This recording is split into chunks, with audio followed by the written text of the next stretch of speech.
coming along for.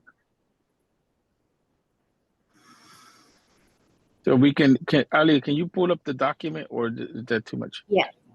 No, I'm gonna pull it up right now.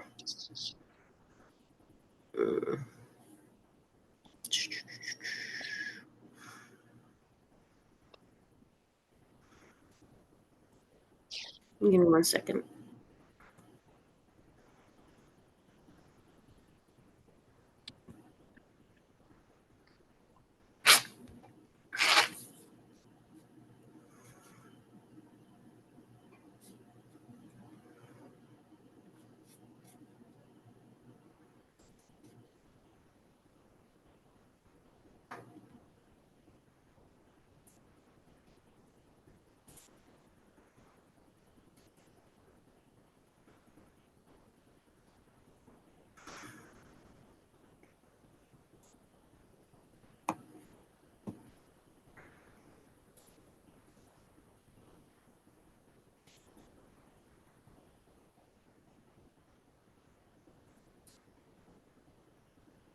Okay, I think I got it.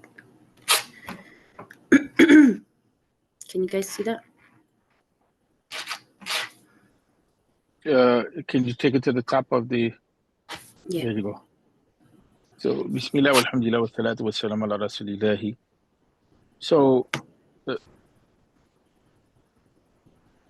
basically, Sheikh Abdullah Daraz is dealing with what we call epistemology, or the theory of knowledge, and how do we acquire it, and how do we understand it. So the two sources of knowledge that he's dealing with primarily at this point are the two references of knowledge are the Quran and the Sunnah, and the type of knowledge that he's dealing with is revelation, which is not like knowledge that's produced by experience. Like, when you do something over time, you gain experience. When you do it systematically, then we can say that that's more kind of like a scientific approach to knowledge, because you're systematizing what it is that you're doing, and you can study it, you can examine it, you can criticize, you can break it down. When you think about something in an organized way, then that's like rational knowledge.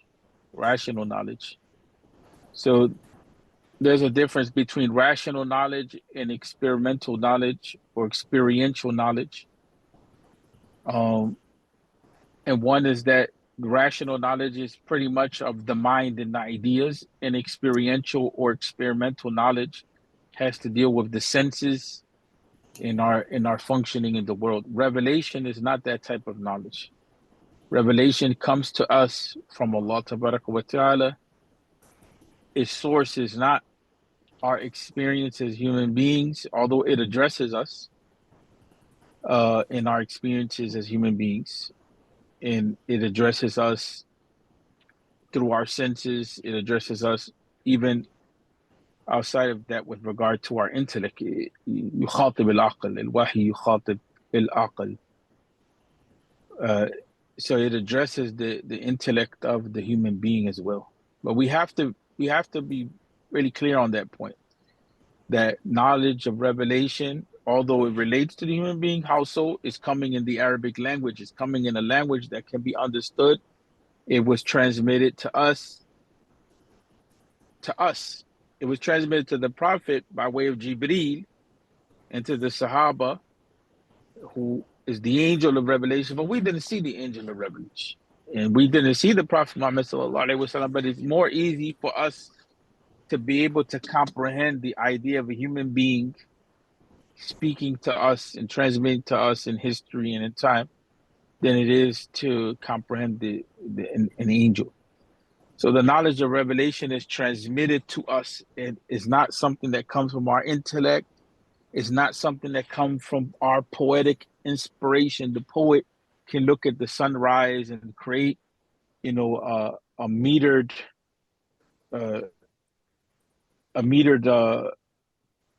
statement, so to speak, about the beauty of the sun, and about the impact of the sun and so on and so forth.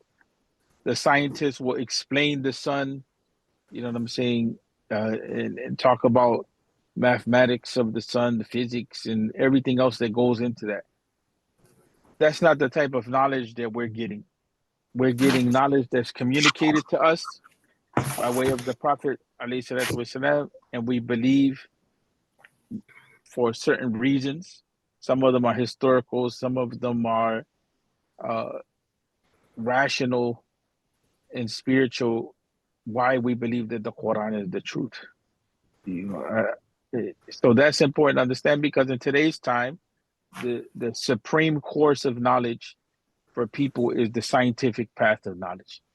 If it doesn't meet the scientific criteria of science as defined in the university Western philosophical system, then they write it off. You know what I'm saying? They write it off. So that's key. So he Abdullah Daraz is dealing with that. So that's why one of the first things that he's doing is making sure that we have an understanding of the Quran and where did the Quran come from, and distinguishing the origin of the Quran and the contents that the Quran has from the speech of the Prophet Muhammad alayhi salatu wasalam. And that the Prophet alayhi salatu wasalam is not the origin of the Quran. And he gets into some academic points as well. And the Nabil Azim, that's the name of the book. You know, and so he talks about issues of authenticity of the revelation and how it can take on two forms. You know what I'm saying? It takes on the form of that which is written and that which is memorized, and then other issues from there. Quran can't be easily defined, but it's very useful to define the Quran. Some people may say, well, the Sahaba didn't define the Quran. This is the practice of the Ahlul Bid'ah, whatever we may say in that regard. That may come up as a concept. But in reality, when we're teaching, we have to have a way to explain. And we run into that very fast when we're educators, especially with children. How do we explain these things? Or when we're talking to people that are challenging us or questioning or doubting.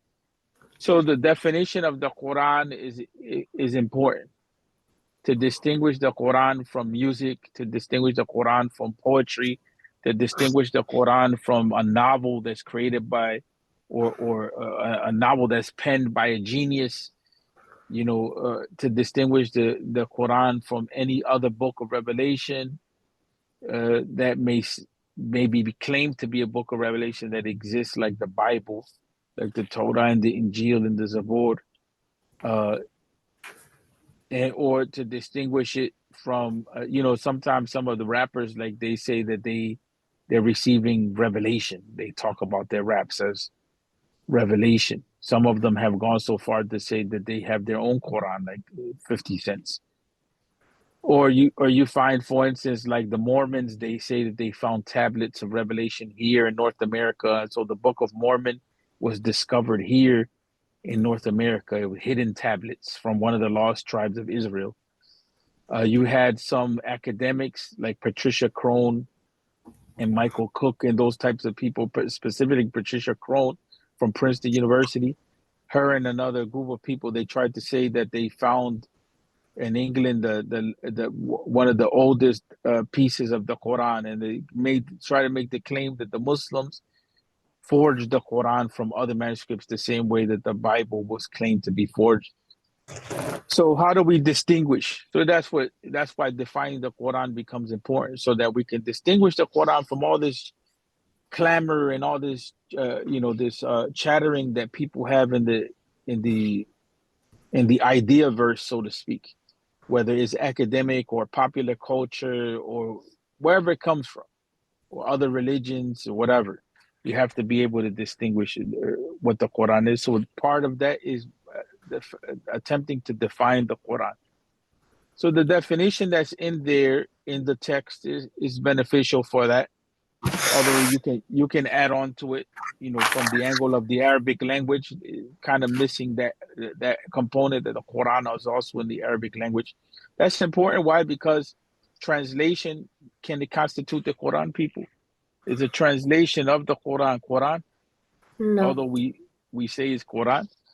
The Prophet Muhammad how do you distinguish translation from the Quran? it's not the same language. But that's fine. But how do you, by definition, how do you distinguish it? You're in the ballpark, really close to the home run. But the It's not, Quran, not the verbatim. Quran by definition is what? The Quran by definition is what? It's revelation word by word. Yes, but there's something that is missing in that So piece. it's Kalamullah, like the word of Allah. It's we're agreed on that point. But Kalam Allah could be in Hebrew. It could be the speech of Allah that is revealed to the Prophet Muhammad by way of Jibril in the Arabic language. That definition that's in the book doesn't say that point. You find that in other books of the sciences of the Quran. That's extremely important, because why we're going to run into serious problems within the next 20 years uh, with all these different translations popping up once again, which is Yeah. not bad that we have translations, because the meanings of the Quran are not accessible to the majority of the people. Majority of the Ummah doesn't speak Arabic. The meanings of the Quran, just in English, we have terrible translations of the Quran. You understand what I'm saying? From the angle of reaching the people, from reaching the youth and the children, we can't use translations of the Quran say thou and you, and that's just, it's not relevant to them. But they're not Quran.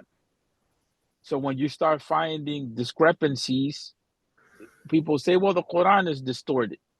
We also need to make sure that our children and the generations that come after don't confuse those translations for the Quran, Mm-hmm. because then they will be cut off from the original, and so they will be cut off from what is the actual Quran itself. So that's where, and also in order to access the revelation or Kalam Allah, we need the Arabic language. So that has to be included in the definition, although Sheikh Abdullah Daraz didn't include that, or I think the translation didn't include in the definition, is included in other books of ulum al-Quran, or sciences of the Quran.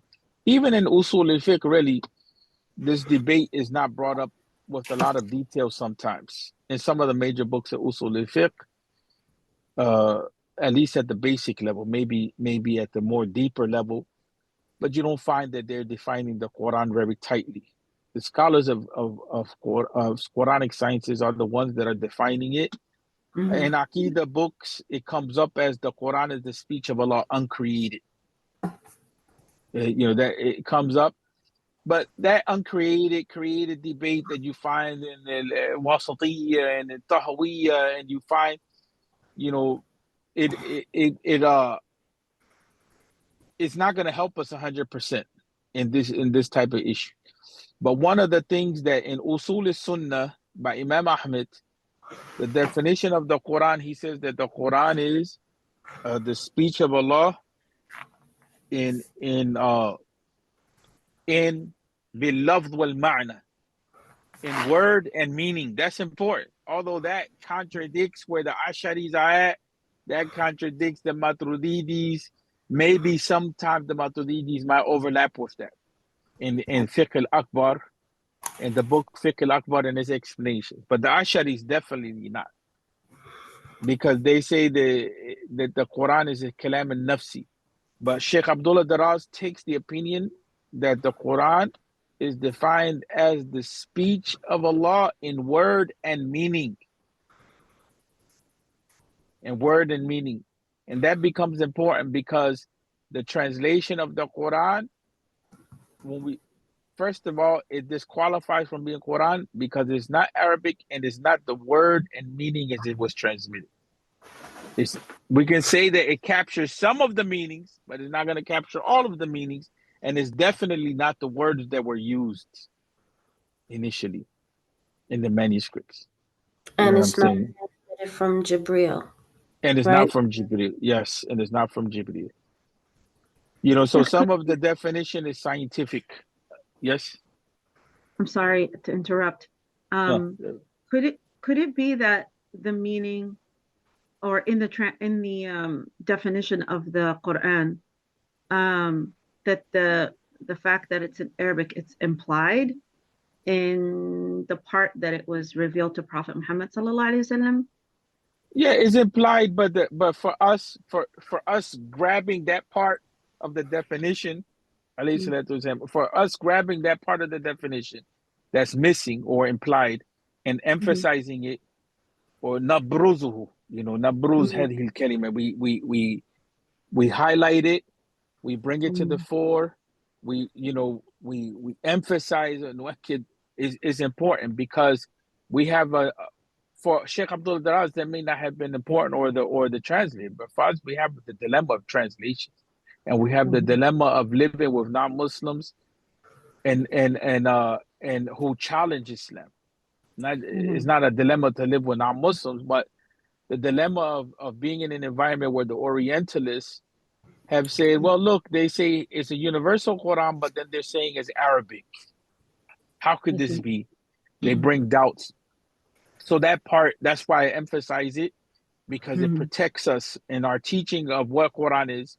It protects us from the problem of translations, because the Christians are going to throw that back at us. You guys say mhm, that our book is distorted because of translations, but look at what you got. So we always have to make the now from the other side, we have to be careful, because the youth and the converts and whoever doesn't have access, they could despair. Say, well, how can we access the Quran then? So mhm, we have to make sure to tell them that the meanings of the Quran, the essential meanings are captured. The essential meanings, the foundational meanings are captured. And what's needed for your salvation is captured. Some of them, do you believe that some of the scholars of Usul al-Fiqh in recent times, one of them from the Ikhwan, he's a great scholar though, uh, Sheikh Abdurrahman Zaydan. Sheikh Abdurrahman Zaydan, I believe his name is, for whatever reason, it's his name is slipping. Hold on a second.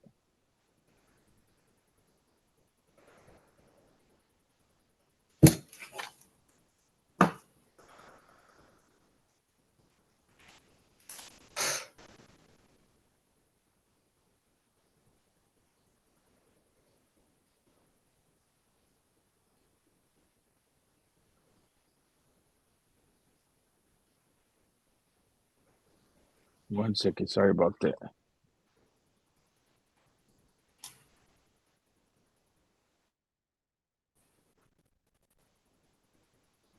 Yeah, Sheikh. I'm sorry, Sheikh Abdul Karim Zaydan. Sheikh Abdul Karim. I knew something wasn't right in the name. Sheikh Abdul Karim Zaydan, and I studied his book in Egypt. He wrote a book called Usul al-Fiqh, the principles of fiqh, or principles of research methodology, when it comes to extracting knowledge of the Quran, knowledge from the Quran and the Sunnah with regard to the halal and the haram, or as it pertains to our actions. Usul fiqh really, primarily, they use it as a research methodology to understand whether our actions are in line or align with Quran and Sunnah or not. But it's much more than that. Usul fiqh it can be used for much more than just seeing if our actions fall within the realm of halal haram. But in his book, he went to the extent of saying, questioning whether the Islam of the non-Arabic speakers is valid. Mm. He went to that extent because he said, well, how can they understand the Quran? SubhanAllah. You know, so some of them have gone to that extreme. You know what I'm saying? Some of them have gone to the extreme, which nobody really is going to, and I understand. I mean, even if we can critique them, is a problem that we're going to have to encounter anyway. So he made it easy for us to have to address him, to address that problem. because the Orientalists were already bringing doubt in the universality of the message of Islam, because they were saying this is an Arabic Quran. Right? The idea of al-Arabiya Mubin, that idea of clear Arabic. What does that mean? So is it, and then the nationalists, the Arab nationalists, many of them who were materialists, they became Marxists, or they were atheists, or whatever it was, or they had some other religious affiliation. They tried to say that the Quran was the byproduct. Hold on one second. They tried to say that the Quran was the byproduct of Arabic genius and Arabic civilization and culture, right? So by saying that the Quran is revealed by way of Jibreel to the Prophet Muhammad sallallahu alaihi wasallam in the Arabic language, we're also saying that the Prophet Muhammad alayhi salatu wasallam, by the command of Allah, introduced knowledge which is not the knowledge that the Arabs had, because they didn't have a messenger sent to them with a book. They may have had a messenger, but they didn't have this type of revelation sent, as far as we know. The other thing is that the Quran changes the meanings of the Arabic language. Quran changes the meanings of it. So the Arab nationalists can't make that claim, that the Quran is just a byproduct of Arabic civilization and genius. The Arab nationalists, it uses the Arabic language, but in reality, the Arabic language would be dead if it wasn't for the Quran. The Arabic language is alive, living and well, with continuity and consistency, because of the sharaf of the Quran, of the revelation of Allah coming into the Arabic language. So those things, we have that problem, that we have these challenges. Well, we have these non-Arabic speakers coming into Islam, and they're like, well, what is my relationship to this? We have the Orientalists throwing doubts on the Quran, saying, well, you claim this is universal, but it's not universal. You know what I'm saying? Because it's Arabic. How can we access the Arabic? Then you have the Arab nationalists coming saying, well, this book is just a byproduct of our Arabic linguistic prowess and genius. And so all of them are attacking the Quran in one way or another, including those of us who come into Islam and we don't recognize our relationship to the Quran. And even to the point where, may Allah forgive them for that, even something like Sheikh Abdul Karim Zaidan was questioning whether a person's Islam is valid because they don't know the Arabic language. All of that are attacks. So defining the Quran is not that easy, but we have to define it, people. If the definition will never, ever, ever encompass every aspect of the Quran, impossible. Just from the example of the first part, and we'll start concluding, because I think, Wafa, you said you had to leave at 10, right? Yes, I'm so sorry. Apologize. No, there's nothing to be sorry about, because this is supposed to be kind of reviewing for this stuff anyway. So is Quranic Arabic and classical Arabic? There's really no such thing as classical Arabic. Okay. In Quranic Arabic, there's Arabic, but what has happened is what the usages of the people is what distinguishes it.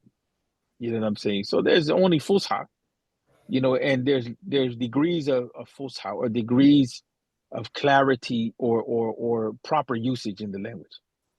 But the non-Muslims are the ones that created that modern standard Arabic, and then the Amiya, or what the people speak, and then they formed, they made the dialects of the people, they made them like languages, or the slang basically of the people, they made it like language. They did all of that, intentionally to distort the Arabic language, and to create a buffer between the Arabic and the people. Right.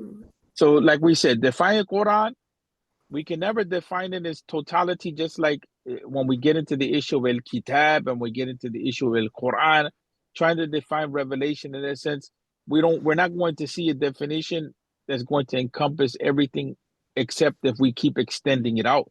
So then we would have to say that the Quran is that which is revealed to Jibreel, by way of Jibreel to the Prophet Muhammad alayhi salatu wasalam in the Arabic language. It begins with Surah Al-Fatiha, ends with Surah Al-Nas, and is utilized is an act of, is recitation is an act of worship. You see, then we have to add on to it. And the scholars of Quran, they have tried to really work through that. So they have tried to work through the idea. Okay, so if it's written in the Mus'haf and it begins with Surah Al-Fatiha and ends with Surah Al-Nas, then they got the angle of Al-Kitab, the Quran being called Al-Kitab, and they got the angle of the Quran being preserved in writing. If they say Al-Muta'abbid bi tilawatihi, if they say that it's recitation, right, is an act of worship, or worship, is undertaken by its recitation, then they capture the other side of the Quran being recited, right? And we didn't cover a definition that's expansive, but I want you to know that the scholars of Quran did add other elements into the definition so they can be as comprehensive as possible and distinguish it from hadith. Because hadith is not used in salah for ibadah. It's not used, and hadith wasn't given by way of Jibril to the Prophet Muhammad and written in a Mus'haf, alayhi salatu wasalam. So those things are pretty much it, right? So again, so we kind of highlighted some of the differences between the Quran and hadith.